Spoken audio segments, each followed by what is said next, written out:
Question number 1, Sohan संस्कृति किस काल से संबंधित है? तो इसका सही आंसर है ऑप्शन सी, निम्न पुरा पाषाण काल।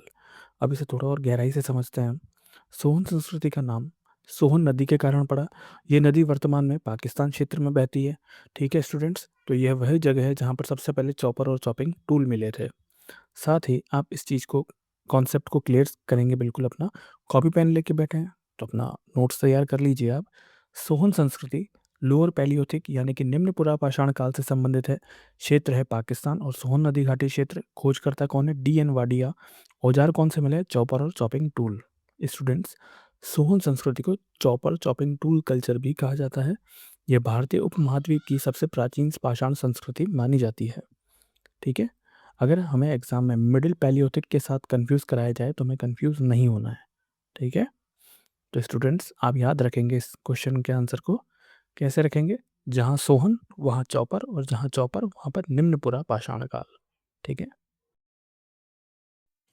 क्वेश्चन नंबर 2, निम्नपुरा पाषाण काल के प्रमुख औजार कौन कौन से थे? सही आंसर है हैंड एक्स और चॉपर। स्टूडेंट्स, निम्नपुरा पाषाण काल के प्रमुख औजार थे हैंड एक्स और चॉपर। ठीक है, निम्नपुरा पाषाण काल मानव इतिहास का प्रारंभिक चरण था। इस समय मानव ने बड़े बड़े और भारी पत्थरों से औजार बनाए थे। ये औजार पत्थर के कोर को तोड़कर बनाए जाते थे। इसी कारण इसे कहा जाता है क्या? Core tool technique.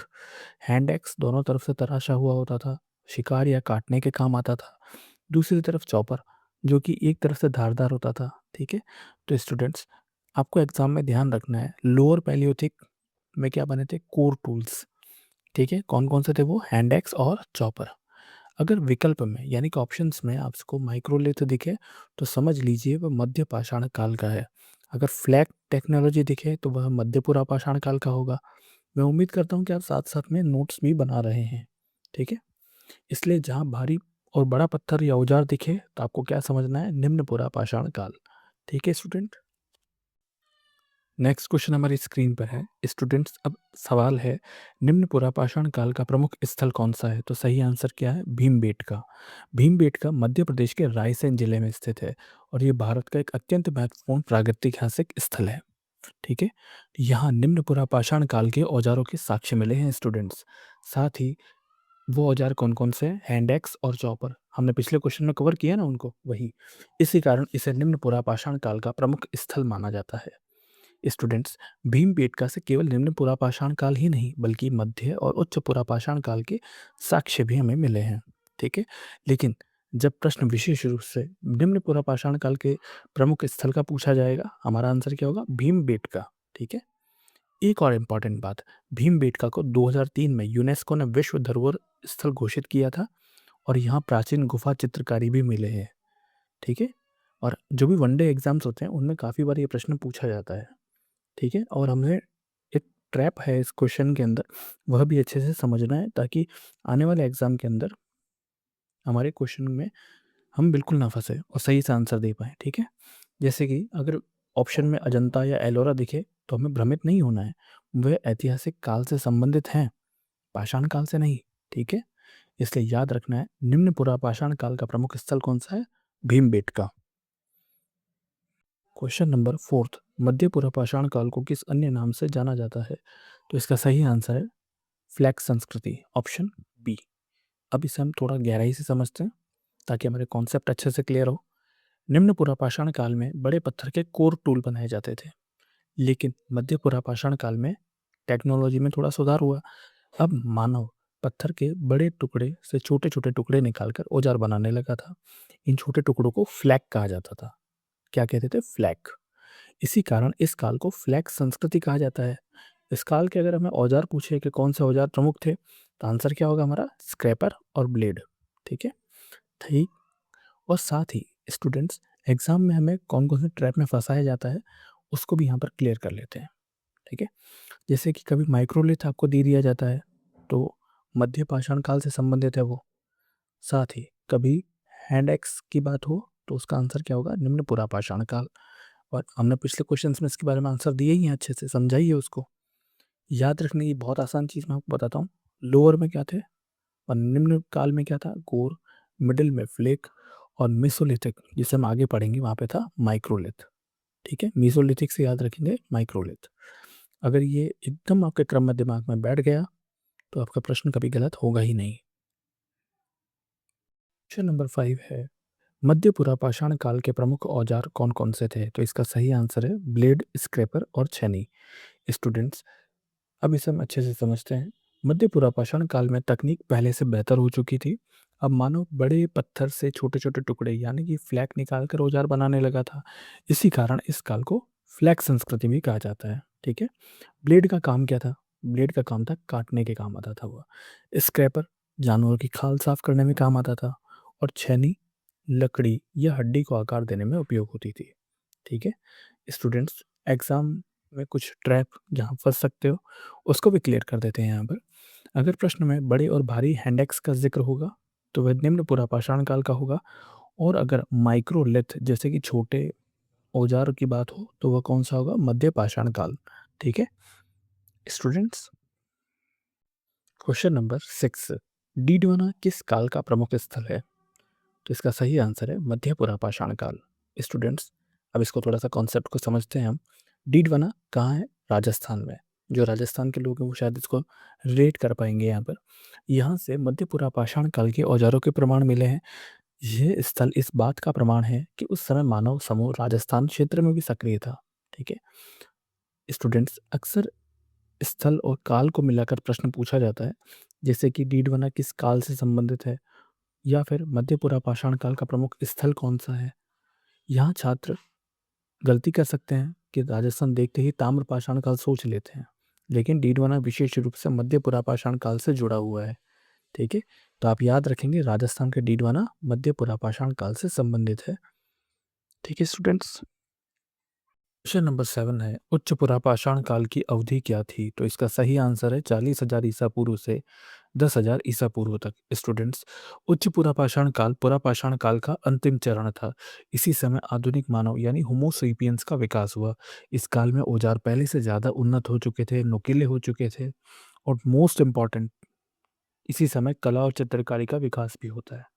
परीक्षा में अक्सर हमारे को ड्यूरेशन को लेकर काफ़ी भ्रम पैदा किया जाता है, लेकिन कभी 50,000 पूछ लेंगे, कभी 8,000 पे समाप्त कर देंगे इसको, लेकिन दिमाग में हमारे को स्पष्ट क्या रखना है? अपर पैलियोथिक लगभग 40,000 से 10,000 ईसा पूर्व। ठीक है स्टूडेंट्स। क्वेश्चन नंबर 8 है, होमो सेपियंस का उद्भव किस काल में हुआ? इसका सही उत्तर है उच्च पुरापाषाण काल। होमो सेपियंस का अर्थ है बुद्धिमान मानव। ठीक है, और यही आधुनिक मानव है। निम्न पुरापाषाण काल में होमो इरेक्ट्स था, लेकिन उच्च पुरापाषाण काल में आधुनिक मानव का विकास हुआ। इसी समय कला, प्रतीकात्मक सोच, सामाजिक संगठन में भी विकास हुआ था, यानी कि समाज का विकास होना स्टार्ट हो चुका था। भीमबेटका जो कि मध्य प्रदेश में है, भीमबेटका की गुफा चित्रकारी इसी काल से जुड़ी मानी जाती है। ठीक है स्टूडेंट्स, और हमें एग्जाम में कभी कभी ये ट्रैप दिया जाता है कि कभी होमो इरेक्ट्स और होमो सेपियंस को आपस में बदल दिया जाता है, तो हमारे को याद रखना है। याद रखना कैसे है आपको? लोअर पैलियोथिक में क्या था? होमो इरेक्ट्स, और अपर में क्या होगा? होमो सेपियंस। ठीक है, यानी कि अपर पैलियोथिक में होमो सेपियंस थे। ये अंतर स्पष्ट है, तो ये प्रश्न कभी गलत होगा ही नहीं आपका। क्वेश्चन नंबर 9, भारत में चित्रकारी के प्राचीनतम साक्ष्य कहाँ मिले हैं? तो इसका सही आंसर क्या है? भीमबेटका। स्टूडेंट्स, भीमबेटका मध्य प्रदेश के रायसेन जिले में स्थित है। मैं आपको बार बार इसलिए बता रहा हूँ, इस आंसर से अवगत इसलिए करा रहा हूँ ताकि आप इसको भूलें नहीं। ठीक है, यह एक प्रमुख प्रागैतिहासिक स्थल है जहाँ गुफाओं की दीवारों पर प्राचीन चित्र मिले हैं। इन चित्रों में शिकार के दृश्य, पशु पक्षी और मानव गतिविधियां दर्शाई गई है। ये चित्र लाल गेरू और प्राकृतिक रंगों से बनाए गए हैं और इन्हें उच्च पुरापाषाण काल से संबंधित माना जाता है। स्टूडेंट, 2019 में सीधे प्रश्न पूछा गया था, प्राचीनतम चित्रकारी के साक्ष्य कहाँ मिले हैं? आंसर क्या होगा हमारा? भीमबेटका। ठीक है, और आपको ट्रैप समझना है, मैं वापस समझा देता हूँ आपको। अजंता और एलोरा के नाम देखकर आपको भ्रमित किया जा सकता है, लेकिन अजंता और एलोरा क्या है? ऐतिहासिक काल के बौद्ध स्थल हैं, पाषाण काल के नहीं है वो। ठीक है, इसलिए जहाँ प्राचीनतम गुफा चित्रकारी दिखा मिले, आप क्या करेंगे? सीधा answer Bhimbetka. Okay students. Question number 10, मध्य पाषाण काल की समयावधि क्या है? तो इसका सही आंसर है 10,000 ईसा पूर्व से 7,000 ईसा पूर्व तक। स्टूडेंट्स, यह काल उच्च पुरापाषाण काल के बाद और नव पाषाण काल के पहले आता है। इसे अंग्रेजी में मीसोलिथिक एज कहा जाता है। इस समय जलवायु में परिवर्तन हुआ, हिमयुग समाप्त हो चुका था इस समय और मानव जीवन शैली में बदलाव शुरू हुआ था। इस काल की सबसे इम्पोर्टेंट पहचान क्या है? माइक्रोलिथ, यानी बहुत छोटे नुकीले पत्थर के औजार। ठीक है स्टूडेंट्स? तो परीक्षा में ट्रैप ये होता है कि कभी इसकी समयावधि को 8000 से 6000 ईसा पूर्व तक किसका देते हैं, लेकिन सामान्य रूप से आप क्या याद रखेंगे? 10,000 से 7,000 ईसा पूर्व। ठीक है स्टूडेंट्स? और आप क्रम को अच्छे से याद रखेंगे। अपर पैलियोथिक खत्म होता है लगभग 10,000 पर, है ना? उसके बाद में वहीं से मीसोलिथिक शुरू हो जाता है। ये समय क्रम साफ-साफ रहेगा ना, तो आपसे गलती ही नहीं होगी स्टूडेंट्स। क्वेश्चन नंबर 11, मध्य पाषाण काल के औजारों को क्या कहा जाता है? तो इसका सही आंसर है माइक्रोलिथ। स्टूडेंट्स, माइक्रोलिथ का अर्थ होता है छोटे पत्थर के औजार। ये आकार में बहुत छोटे और नुकीले होते थे। इन्हें लकड़ी या हड्डी के डंडों में फिट करके और फिर तीर या भाले की सहायता से इस्तेमाल किया जाता था। इसका यूज़ कहाँ होता था? शिकार करने में। मध्य पाषाण काल की सबसे बड़ी पहचान यही माइक्रोलिथ है। ठीक है? अगर विकल्प में यानी कि ऑप्शंस में आपको माइक्रोलिथ दिखेगा तो आप समझ जाएँगे क्या बात हो रही है, यहाँ पर मीसोलिथिक की हो रही है, ठीक है? परीक्षा में हमेशा ये ट्रैप होता है कि कभी फ्लैग संस्कृति दे दी जाती है, जो मध्य पुरापाषाण काल से जुड़ी हुई है ना? और कभी हैंड एक्स दे दिया जाता है जो कि निम्न पुरापाषाण काल का है और इसकी चर्चा हमने पिछले क्वेश्चन्स में की है। तो याद रखने के आसान एक तरीका क्या है इसका? मिडल पैलियोथिक में क्या मिला था? फ्लेक, मीसोलिथिक में माइक्रोलिथ, ठीक है? अगर ये अंतर साफ है तो ये प्रश्न कभी गलत होगा ही नहीं आपसे। क्वेश्चन नंबर 12, मानव द्वारा सबसे पहले पालतू बनाया गया पशु कौन सा था? तो इसका सही आंसर क्या है? कुत्ता, है ना? मध्य पाषाण काल में मनुष्य ने सबसे पहले कुत्ते को पालतू बनाया। शुरुआत में ये जंगली भेड़िए जैसा था, लेकिन धीरे धीरे मानव के साथ रहने लगा और शिकार में मदद करने लगा था। सीजीएल 2017 में यह प्रश्न पूछा जा चुका है, ठीक है? इसलिए ये परीक्षा की दृष्टि से बहुत इंपॉर्टेंट है, क्योंकि प्रीवियस ईयर क्वेश्चन से ही लगभग पूछा जाता है। कई बार आपको एग्ज़ाम में यहाँ से ट्रैप दिया जाएगा, कहीं बार गाय, बकरी, भेड़ दी जाती है, लेकिन ये पशु जो थे, ये नवपाषाण काल में पालतू बनाए गए थे। लेकिन सबसे पहले कुत्ते को पालतू पशु बनाया गया था। तो याद रखेंगे आप, खेती बाद में आई थी, लेकिन कुत्ता पहले आया था। ऐसा आप याद रख लें इसको। ठीक है स्टूडेंट्स? क्वेश्चन नंबर 13 है हमारे सामने, पशुपालन का प्राचीनतम साक्ष्य कहाँ मिला है? तो इसका सही आंसर है आदमगढ़ के अंदर। आदमगढ़ कहाँ है? मध्य प्रदेश में। मध्य प्रदेश में स्थित एक महत्वपूर्ण प्रागैतिहासिक स्थल है। स्टूडेंट्स, आपको याद है हमने मध्य प्रदेश के अंदर किसी और जगह का भी नाम यहाँ पढ़ा था इस हाँ जी, भीमबेटका, ठीक है? यहाँ से ऐसे प्रमाण मिले हैं जो बताते हैं कि मानव ने पशुओं को पालतू बनाना शुरू कर दिया था। यह काल मध्य पाषाण काल से नवपाषाण काल की ओर संक्रमण का समय था, जब मानव केवल शिकार नहीं कर रहा था बल्कि पशुओं को नियंत्रित करना भी सीख रहा था। परीक्षा में क्या ट्रैप होता है? कभी मेहरगढ़ या फिर बुर्जा होम विकल्प में दे दिया जाता है ना? मेहरगढ़ कृषि से संबंधित है, नवपाषाण संस्कृति के लिए प्रसिद्ध है, लेकिन पशुपालन के प्रारंभिक प्रमाण हमारे आदमगढ़ से मिले हैं। ठीक है स्टूडेंट्स? इसलिए भारत में पशुपालन का प्रारंभिक साक्ष्य कहाँ से मिला है? क्वेश्चन आ जाएगा, आप आंसर क्या देंगे? आदमगढ़। क्वेश्चन नंबर 14 है, सराय नाहरराय और महदहा किस राज्य में स्थित है? सही आंसर क्या है? उत्तर प्रदेश। थोड़ा नाम अजीब है, लेकिन अब हम इसको समझने का प्रयास करते हैं, यहाँ पर आपके कॉन्सेप्ट क्लियर करते हैं। ये दोनों स्थल जो है, एक तो सराय नाहरराय और एक महदहा, ये दोनों स्थल मध्य पाषाण काल से संबंधित हैं और बेलन घाटी क्षेत्र में स्थित है। यहाँ से मानव कंकाल और दफन संस्कार के प्रमाण मिले हैं। इन स्थलों से पता चलता है कि इस काल में मानव केवल शिकार ही नहीं करता था, बल्कि सामाजिक और धार्मिक व्यवहार भी विकसित होने लगा था। तभी तो उसको दफन किया जा रहा है ना। परीक्षा में अक्सर स्थल और राज्य को मिलाकर प्रश्न पूछा जाता है। ट्रैप ये होता है कि इन्हें मध्य प्रदेश या बिहार से जोड़ दिया जाता है ना? लेकिन हमारा आंसर क्या होगा? यूपी। ठीक है? तो आपका आंसर है ना, इससे गलत ही नहीं होगा। क्वेश्चन नंबर 15 है, नवपाषाण काल की प्रमुख विशेषता क्या थी? तो इसका सही आंसर है घिसकर औजार बनाना। स्टूडेंट, नवपाषाण काल की सबसे बड़ी विशेषता यही थी, घिसकर औजार बनाना। ठीक है? अब इसे अच्छे से समझते हैं हम। निम्न और मध्य पाषाण काल में पत्थर को तोड़कर औजार बनाए जाते थे, लेकिन नवपाषाण काल में पत्थरों को घिसकर चिकना और धारदार बनाना शुरू किया गया था मानवों के द्वारा। इन्हें पॉलिश्ड स्टोन टूल कहा जाता है और इसी काल में खेती की शुरुआत भी हुई थी। ठीक है? तो मानव स्थायी रूप से बसने लग गया था, गांव बने, पशुपालन विकसित हुआ। परीक्षा में हमें यहीं पर एक ट्रैप दिया जाता है कि कभी माइक्रोलिथ दे दिया जाता है जो मध्य पाषाण काल से संबंधित है, या कभी तांबे के औजार दिए जाते हैं जो कि ताम्र पाषाण काल से संबंधित है। ठीक है, तो आप क्या याद रखेंगे? घिसे हुए पत्थर के औजार कब के हैं? नवपाषाण काल के। यही इस काल की सबसे बड़ी पहचान है। क्वेश्चन नंबर 16 है, कृषि का प्राचीनतम साक्ष्य किस स्थल से मिला है? तो इसका सही आंसर है लहुरा दीवा। ठीक है स्टूडेंट्स, तो लहुरा दीवा उत्तर प्रदेश में स्थित है। यहाँ से चावल की खेती के प्रारंभिक प्रमाण मिले हैं जो लगभग 7000 ईसा पूर्व तक के माने जाते हैं। सीजीएल जैसे एग्जाम में 2018 में प्रश्न पूछा गया था, इसलिए ये बहुत इंपॉर्टेंट है क्योंकि प्रीवियस ईयर क्वेश्चन की में तैयारी करनी पड़ती है ना, इसलिए परीक्षा में हमेशा ट्रैप होता है कि कभी मेहरगढ़ विकल्प दे दिया जाता है। मेहरगढ़ भी नवपाषाण काल संस्कृति का प्रमुख केंद्र है, लेकिन भारत में कृषि का प्राचीनतम साक्ष्य लहुरा दीवा से जुड़ा माना जाता है। ठीक है स्टूडेंट, तो आप याद रखेंगे भारत में प्रारंभिक कृषि का प्रमाण लहुरा दीवा यूपी से है।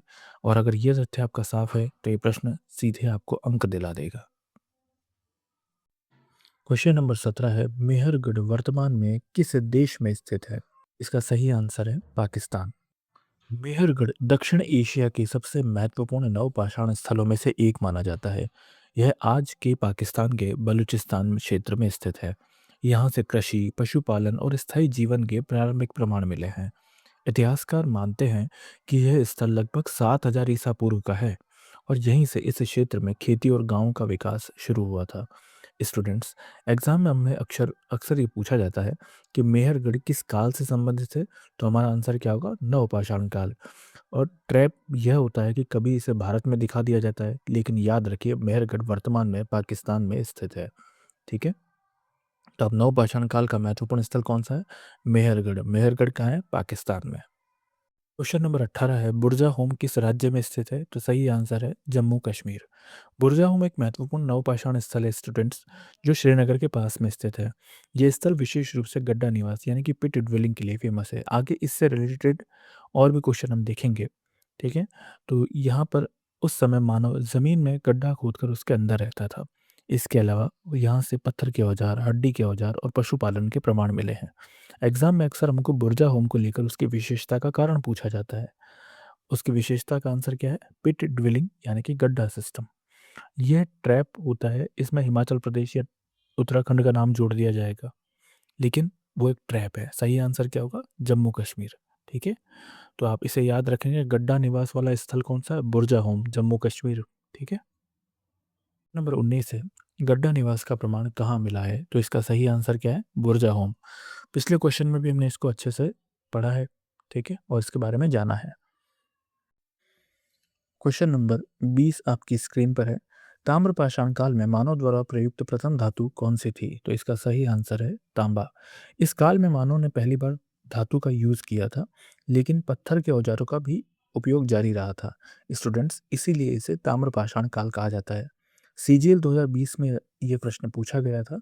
ठीक है, और एग्जाम में हमको ट्रैप क्या दिया दिया जाए, यहाँ पर कांसा या लोहा विकल्प दे दिया जाता है, लेकिन कांसा बाद में कांस्य युग में आया था और लोहा कब आया था? लोह युग में। ठीक है, इसलिए आप एकदम अच्छे से याद रखेंगे, मानव द्वारा प्रयोग की गई पहली धातु कौन सी थी? तांबा। तो स्टूडेंट्स, आज हमने पाषाण युग से जुड़े कई इंपॉर्टेंट एमसीक्यू को यहाँ समझा।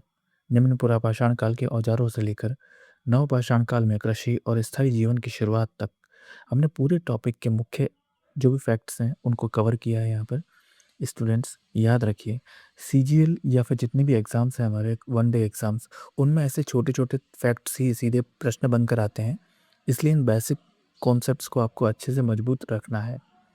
अगर आपको ये वीडियो अच्छी लगी हो या आपके लिए उपयोगी हो तो वीडियो को लाइक करें और सब्सक्राइब करें। मिलते हैं।